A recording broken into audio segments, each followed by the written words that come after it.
Hello, सभी को आवाज आ रही है? हेलो, सभी को आवाज आ रही है?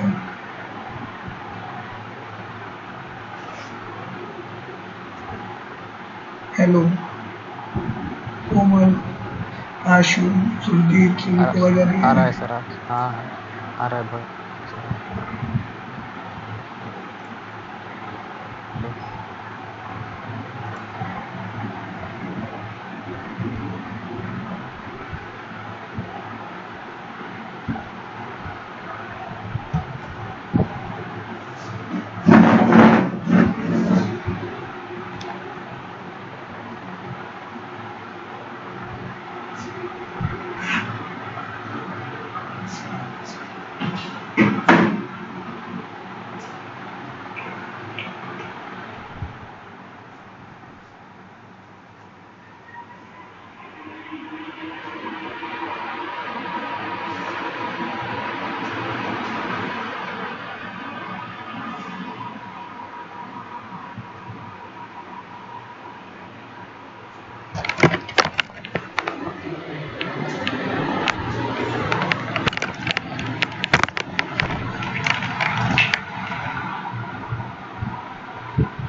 हेलो, सभी को आवाज आ रही है?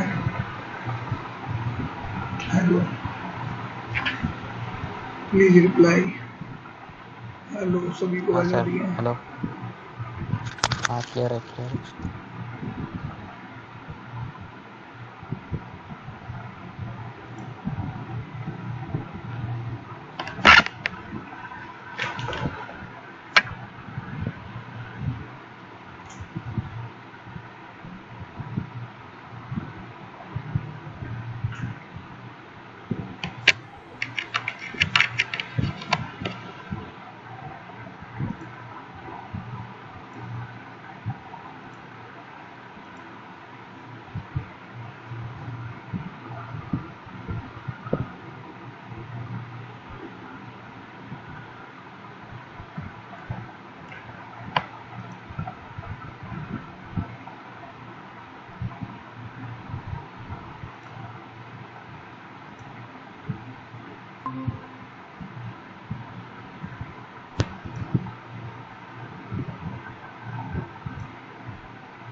हेलो, सभी को आवाज आ रही है? हाँ, हेलो। हाँ, सभी को हाँ आवाज आ रही सर, है? आवाज़ आ रहा है और स्क्रीन भी क्लियर है सर। ठीक है, वेट करते हैं, एकदम ना डिस्टर्बेंस को आने देते हैं। स्क्रीन भी दिखाई दे रही है ना सभी को?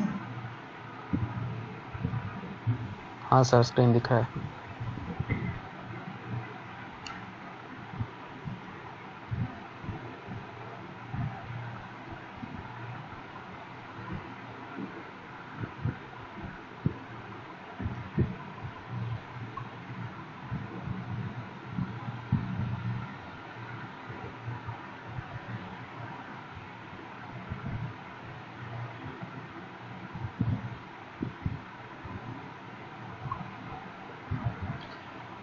चलो, कल अपन ने क्या देखा था?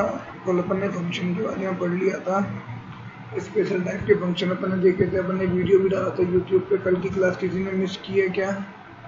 कल की क्लास किसी ने मिस की है? कोमल, कल की क्लास में आप नहीं थे? कोमल, कल की क्लास में आप नहीं थे? आशु मलिक, कल की क्लास में आप भी नहीं थे शायद। तो कल की क्लासेस का जो वीडियो है वो मैंने रिकॉर्ड करके डाल दिया था यूट्यूब चैनल पे, आप उसे देख लीजिएगा। उसी की तो कोमल, आपने क्लास देखा था क्या कल का? कल का क्लास आपने देखा होगा, तभी तो आज का समझ में आएगा। कल का क्लास देखा था कोमल आपने? देखो, हम अपन बता देते हैं सम ऑफ टू रियल फंक्शंस क्या होता है। यदि कोई फंक्शन एफ है d1 से r, d1 कोई डोमेन है और दूसरा कोई फंक्शन है d2 से r पे, where d1 is a subset of r and d2 is a subset of r, then जो f प्लस g फंक्शन होता है, मैंने क्या होता था, मशीन कब काम करती है, जब ये d1 मान लो कोई फंक्शन f है तो d1 उसका डोमेन है, तो मशीन कब काम करेगी, जब का पहला फंक्शन पहले डोमेन के लिए डिफाइन होना चाहिए और दूसरा फंक्शन दूसरे डोमेन के लिए डिफाइन होना चाहिए ना, यानी कि दोनों के कॉमन पार्ट में डिफाइन होना चाहिए। कई बार ऐसा हुआ d1 पे डिफाइन है f फंक्शन, लेकिन g फंक्शन d1 में डिफाइन ही नहीं है। कई बार ऐसा हुआ g फंक्शन d2 में डिफाइन है लेकिन d1 में डिफाइन नहीं है। तो f और g का जो सम फंक्शन है हमेशा इंटरसेक्शन से r पे डिफाइन होना चाहिए, क्योंकि ऐसा होगा ना, यदि मान लो दोनों मशीन अपन को दोनों मशीन एक साथ तभी सही तरह से काम कर पाएंगी जबकि पहली मशीन भी सही काम करे और दूसरी मशीन भी। ऐसा तो नहीं है पहली मशीन सही काम करे तो दूसरी काम भी ना करे, तो अपन कैसे डिफाइन कर पाएंगे। मान लो पहली से वैल्यू इनफाइनाइट आती है, दूसरी से फाइनाइट आती है, तो ये ओवरऑल वैल्यू इनफाइनाइट आ जाएगी। इसलिए जो डोमेन है उसकी इंटरसेक्शन वाली होनी चाहिए, यानी कि पहली की डेफिनेशन और दूसरे की डेफिनेशन। डोमेन क्या होता है, डेफिनेशन ही तो होती है फंक्शन की, कहाँ से अपन डिफाइन करते हैं, तो दोनों के इंटरसेक्शन के हिसाब से चलती है ना। Difference of two real number, ये भी हमेशा इंटरसेक्शन से चलता है, इसमें कोई बड़ी बात नहीं। मल्टीप्लिकेशन भी इंटरसेक्शन से, और यानी कि इनके जो डोमेन होते हैं ना, कोशेंट के, मल्टीप्लिकेशन के, डिफरेंस के और एडिशन के, सारे के सारे कैसे चलते हैं, सारे के सारे चलते हैं इंटरसेक्शन से। समझ में आ रहा है। रेसिप्रोकल ऑफ अ फंक्शन क्या होता है, एफ एक फंक्शन है d1 से यहाँ पे, और लेट d क्या है, एक ऐसा डोमेन है, d एक ऐसा डोमेन है कि d1 में से वो सारे x हटाने हैं जिसमें fx 0 होगा। क्यों ऐसा हटाते हैं अपन, क्योंकि देखो d1 पे तो f डिफाइन है ना, अब अपन को रेसिप्रोकल डिफाइन करेंगे, 1/fx डिफाइन करें तो 1/fx वहीं पे डिफाइन होगा जहाँ पे fx क्या नहीं होगा, 0। यदि सोचो fx 0 हो गया तो 1/fx कैसे डिफाइन होगा, यदि fx 0 हो गया तो 1/fx कैसे डिफाइन होगा। तो जो नया डोमेन होगा ना d, वो पहले डोमेन d1 में से fx और 0 को हटाने के बाद मिलेगा।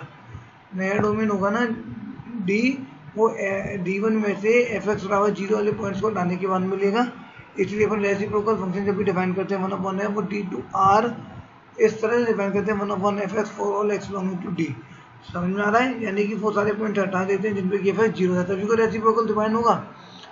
Scalar multiplication of a function क्या होता है, f from d to r and alpha be a scalar, then alpha f from d to r, alpha f x बराबर alpha कांस्टेंट होता है और fx fx आ जाता है। तो ये तो कोई ज़्यादा बड़ी बात नहीं थी, इसमें नॉर्मल थी ना। सॉल्व एग्जाम्पल है, f दे रखा है r से यहाँ पे fx बराबर x स्क्वायर, g दे रखा है r से यहाँ पे gx बराबर 2x + 1, तो f प्लस gx।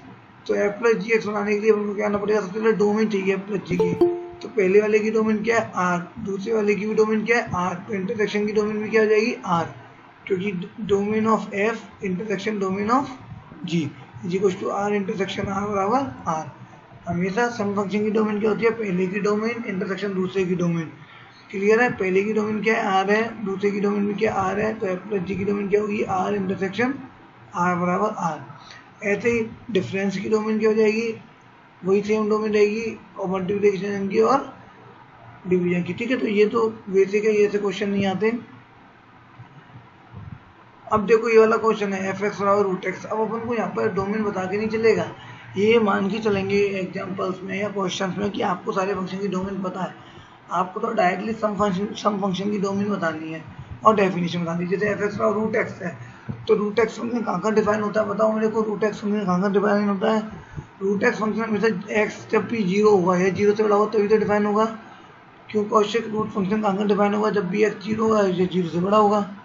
क्यों बात ना, ऐसे ही होगा ना, रूट फंक्शन जब भी x 0 होगा yes sir तो रूट फंक्शन की डोमेन क्या हो जाएगी, 0 से लेके इन्फिनिटी। क्लियर है कोमल, yes रूट फंक्शन की डोमेन हो जाएगी 0 से इन्फिनिटी। लेकिन जी फंक्शन तो क्या है, आइडेंटिटी फंक्शन है ना, जी एक्स बराबर एक्स, वो कहाँ डिपेंड होता है, पूरे रियल नंबर्स पे। वो क्या डिपेंड होता है, पूरे रियल नंबर पे। तो अच्छे से देखो क्या लिख रहा है, एफ का जो डोमेन है वो 0 से इन्फिनिटी से आ रहा है और एफ एक्स बराबर √x है। जी का जो डोमेन है वो 0 से इन्फिनिटी से आ रहा है, ये जी एक्स बराबर। एक्चुअली इन्होंने क्या, जी का जो डोमेन है 0 से इन्फिनिटी लिख दिया है, एक्चुअली इसका डोमेन R to R होगा, बाद में इंटरसेक्शन लेने के बाद आ जाएगा 0 से लेके इन्फिनिटी। तो उन्होंने 0 से इन्फिनिटी लिख दिया है, लेकिन इसका डोमेन क्या होगा, R to R होगा, क्योंकि जी को तो कहीं दिक्कत ही नहीं है ना। जी के लिए तो तुम चाहे 0 से इन्फिनिटी लो चाहे R से R लो, कोई दिक्कत है क्या कोमल, कहीं पे कोई दिक्कत नहीं है ना। जी को तो जी एक्स बराबर तो एक्स है, और जी एक्स बराबर एक्स की जो डोमेन होती है वो तो पूरी रियल नंबर होती है। होती है कि नहीं? जी एक्स बराबर एक्स फंक्शन की डोमेन पूरी रियल नंबर होती है, और रियल नंबर का जब तुम जीरो इन्फिनिटी से इंटरसेक्शन लोगे तो क्वेश्चन क्या आएगा? जीरो से लेके इन्फिनिटी। इन्होंने क्या कर दिया? जीरो से इन्फिनिटी लेकर बता दिया है ना कि जी की भी डोमेन क्या जीरो से इन्फिनिटी, लेकिन जी की डोमेन तो आर टू आर है। बाई चांस हो तो इंटरसेक्शन लेने का जीरो टू इन्फिनिटी आ जाएगा। समझ में आ रहा है? समझ में आ रहा है कौशिक? सभी को समझ में आ रहा है? Yes sir. Yes sir. Upasana समझ में आ रहा है? उपासना उपासना यस सर। कोमल समझ में आ रहा है आपको? कोमल समझ में आ रहा है आपको? आशु मलिक समझ में आ रहा है? आशु ठीक है, आगे चलें फिर। ये आप देख लेना, नॉर्मली डेफिनेशन है। अब मुझे क्या बताना है आपको? कल मैंने बताया था आपको 1/1 लेके आऊँगा ना, कि 1/1 उस बुक में तो है नहीं, तो मैं आपको 12th की NCERT लेके आऊँगा ना, ये बताता हूँ मैं आपको। तो मैं आपको एक बार 12th की NCERT दिखा दूँगा ना।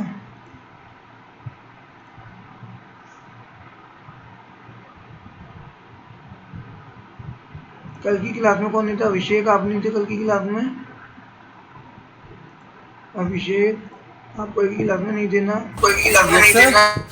आप कल की क्लास क्या में नहीं सर? थे ना? आप कल की क्लास में नहीं थे ना? आप सर 2-3 क्लास लिया हूँ। हाँ, तो आप रिकॉर्डेड क्लास डला हुआ आप देख लेना, क्योंकि ये टॉपिक ऐसे होते हैं, यदि अपन लिंक नहीं बिठाएं पहले से तो समझ में नहीं आते। आज की क्लास में तो बहुत लोग नहीं आए, लेकिन पता नहीं मैं कल कैसे समझ में आएगा। ये NCERT है, इसमें तो हमने बेसिक तो सारे पढ़ ही लिए हैं। अब मैं आपको बताता हूँ इसमें, एक सेकेंड, इसके एग्जाम्पल जरूर पढ़ लेना सभी लोग NCERT के ना।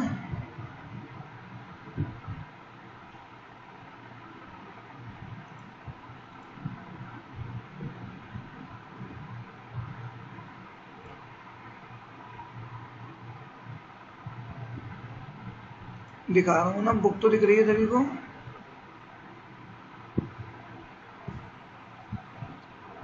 बुक तो दिख रही है ना सभी को? हाँ दिख रहा है।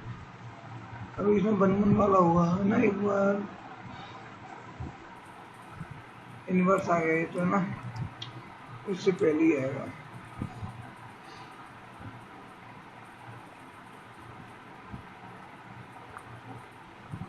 बन टू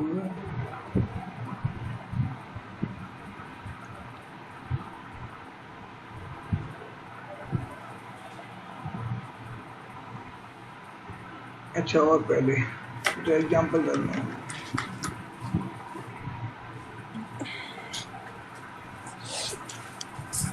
क्या हुआ, किसी कोई प्रॉब्लम?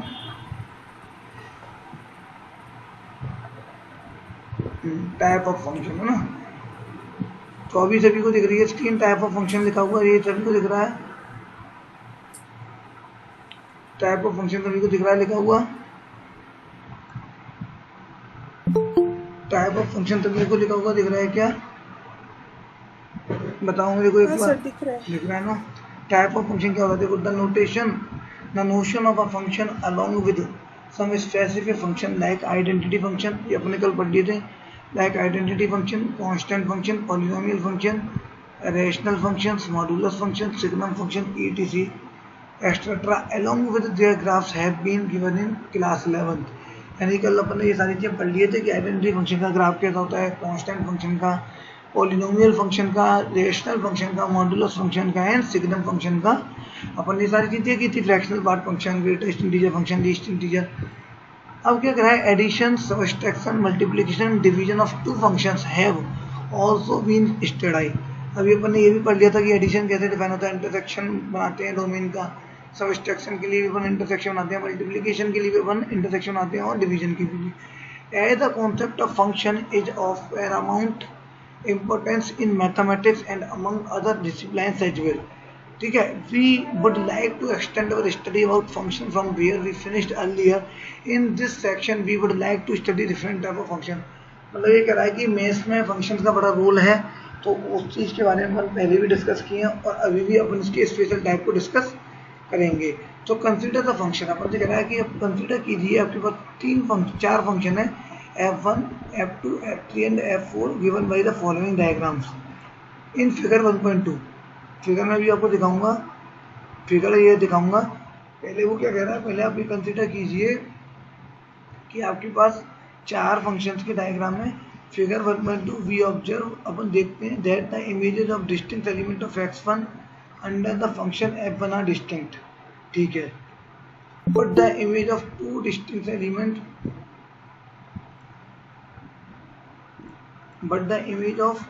अभी बता दूंगा ना, इसका पहले से पढ़ लो। But the image of 2 distinct element 1 and 2 of x1 under f2 is same, namely b.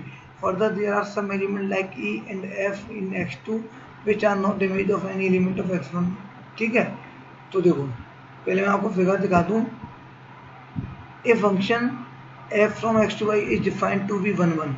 कल बताया था 1 1 कब कहलाएगा, कल 1 1 के लिए कौन सा टेस्ट बताया था, तो बताएगा मेरे को किसी फंक्शन को 1 1 चेक करना, तो कौन सा टेस्ट बताया था, चारू कोई बताएगा, चारू, पार्थना, कौशिक, आशु, मुनीस, कोई बताएगा कल भी किसी function. Sir horizontal test, horizontal line test, कल क्या बताया था, ओरिएंटल लाइन टेस्ट बताया था किसके लिए, किसी फंक्शन का 1 1 है या नहीं है वो चेक करने के लिए। तो ये क्या कह रहा है, कोई भी function a function f from x to y is defined to be 1 1, हमेशा 1 1 या इंजेक्टिव कहा जाएगा if the images of distinct element of x under f are distinct. मतलब क्या कह रहा है, अलग अलग एलिमेंट्स की अलग अलग इमेज होगी तो फंक्शन जो तुम्हारा डिफाइन होगा वो क्या कहा जाएगा, हमेशा क्या कहा जाएगा 1 1। क्या कहना चाह रहा है, अलग अलग एलिमेंट्स की अलग अलग इमेज होंगी तो फंक्शन क्या कहलाएगा 1 1। That is for every x1 x2 belonging to x fx1 बराबर fx2 इम्प्लाइज, ये डेफिनेशन मैथमेटिकल यूज होगी, fx1 बराबर fx2 इम्प्लाइज x1 बराबर x2, otherwise f is called many one, यानी कि डिफरेंट एलिमेंट की डिफरेंट इमेज होंगी तो क्या कहलाएगा function 1 1। The function f1 and f1 figure 1.2 first and fourth are 1 1 and function देखो। और दूसरा क्या कह रहा है, a function f from x to y is said to be on to या surjective if every element of y in the image of some element of x under f। देखो 1 1 और 2 में बेसिक डिफरेंस यही है कि 1 1 तो होगा कि हर एक एलिमेंट की, हर एक डिफरेंट एलिमेंट की डिफरेंट इमेज आएंगी। एक चीज को पकड़ो, क्लियर ही समझो कि डिफरेंट एलिमेंट यदि डिफरेंट इमेज देंगे तो 1 1 है। लेकिन ऑन टू में कोई कंडीशन नहीं लगती, केवल एक कंडीशन लगती है कि जो कोडोमेन वाला पार्ट है ना उसमें कोई एलिमेंट नहीं छूटना चाहिए, बस एक ही कंडीशन होती है, कोडोमेन वाला पूरा पार्ट छूटना नहीं चाहिए, यानी कि कोडोमेन का हर एलिमेंट किसी ना किसी एलिमेंट की इमेज बन रहा हो। अभी तो देखो इसे फिगर से समझ में आ जाएगा अच्छे से देखो, तुम्हारे पास ये 4 फिगर हैं, तुम्हें दिख रहे हैं चारों फिगर, तुम्हारे पास ये चारों फिगर हैं, सभी को दिख रहे हैं चारों फिगर। देखो पहला फिगर देखो, कौशिक चारू उपासना, आशु क्या बोलते हैं, श्रांत, सिद्धे, सुरजीत, आप देखो सभी देखो पहला फिगर देखो, 1 की इमेज कहाँ जा रही है, ए पे जा रही है, 2 की इमेज कहाँ जा रही है, बी पे जा रही है, 3 की इमेज कहाँ जा रही है, डी पे जा रही है, और 4 की इमेज कहाँ पे जा रही है, सी पे जा रही है। फिर से देखो 1 में 1 goes to A, से 2 goes to B, 3 goes to D and 4 goes to C। Clear है। 1 1 चेक करने के लिए कहता है कि डिफरेंट एलिमेंट, चारों डिफरेंट एलिमेंट है, 1 अलग है, 2 अलग है, 3 अलग है, 4 अलग है। डिफरेंट एलिमेंट्स गिफ्ट या different elements are mapped to different elements, सब अलग अलग एलिमेंट पे जा रहे हैं तो फंक्शन कैसा होगा 1 1 होगा। कौशिक समझ में आ रहा है, अलग अलग एलिमेंट 1 ए पे जा रहा है, 2 बी पे जा रहा है, 3 डी पे जा रहा है, 4 सी पे जा रहा है। अलग बात है कि कोडोमेन में ये ई और एफ छूट गया, लेकिन वो भी मुद्दा नहीं है, अभी केवल 1 1 चेक कर रहे हैं तो डिफरेंट एलिमेंट डिफरेंट पे जा रहे हैं। बताओ ऐसा इसमें और कौन सा एग्जांपल है तो डिफरेंट एलिमेंट डिफरेंट पे जा रहा हूँ, चार्ट के बताओ मेरे को, इनमें से कौन सा एग्जांपल और है, F2 वाला है, लास्ट वाला कैसे 1 बी पे जा रहा है, 2 सी पे जा रहा है, 3 ए पे जा रहा है, 4 डी पे। अच्छा सेकंड वाला क्यों नहीं है, कोई बताएगा मेरे को, आशु आप बताएंगे, आशु क्योंकि सर इसकी 1, हाँ चारू बताइए चारू, क्योंकि सर 1 और 2 की इमेज भी है, 1 और 2 की, हाँ 2 एलिमेंट की एक इमेज आ गई ना, 2 एलिमेंट की आ गई, एक इमेज आ गई, तो डिफरेंट एलिमेंट डिफरेंट पे नहीं जा रहे तो ये क्या हो जाएगा, मेनी वन हो जाएगा, 1 1 नहीं होगा, मेनी वन हो जाएगा। ऐसे थर्ड वाला भी क्या हो जाएगा, मेनी वन हो जाएगा। ठीक है, अब मुझे बताइए इसमें से ऑन टू, ये तो समझ में आ गया ना, 1 1 की सबको समझ में आ गया क्या होता है 1 1, different element goes to different images. Upasana समझ में आ गया, उपासना बेटा समझ में आ गया आपको, यस सर। कोमल समझ में आया आपको, जी सर। सुरजीत समझ में आया आपको, ठीक है। अब देखो, हाँ सर क्लियर है। अभी देखो ऑन टू के लिए क्या है, ऑन टू के लिए केवल एक कंडीशन है कि जो राइट साइड वाला है यानी कि जो कोडोमेन है उसका कोई एलिमेंट छूटना नहीं चाहिए, कोई यानी एलिमेंट छूटना कोई भी एलिमेंट छूटना थर्ड नहीं वाला। चाहिए। अब देखो पहले वाले में देखो एलिमेंट छूट रहा है क्या, देखो ई और एफ छूट रहे हैं, पहले वाले में ई और एफ छूट रहे हैं, सेकंड वाले में भी ई एफ छूट रहे हैं और ए भी छूट रहा है, लेकिन थर्ड वाले में नहीं छूटा, तो थर्ड वाले क्या हो जाएगा ऑन टू, थर्ड वाले क्या हो जाएगा ऑन टू। फोर्थ वाले में भी कोई नहीं छूटा तो फोर्थ वाले क्या हो जाएगा ऑन टू, फोर्थ वाले क्या हो जाएगा ऑन टू। समझ में आ रहा है सभी को, फोर्थ वाले क्या हो जाएगा ऑन टू।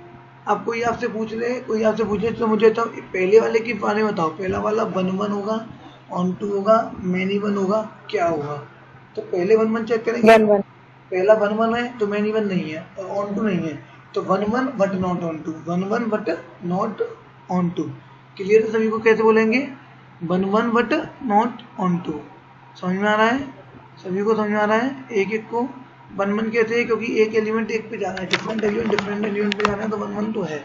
ऑन टू कैसे नहीं है, ऑन टू ऐसे नहीं है कि भाई जो कोडोमेन वाला पार्ट है उसमें ई और एफ छूट गया है, तो पहला वाला क्या है one one but not on to, second वाला क्या है many one not on to, यानी कि not one one not on to.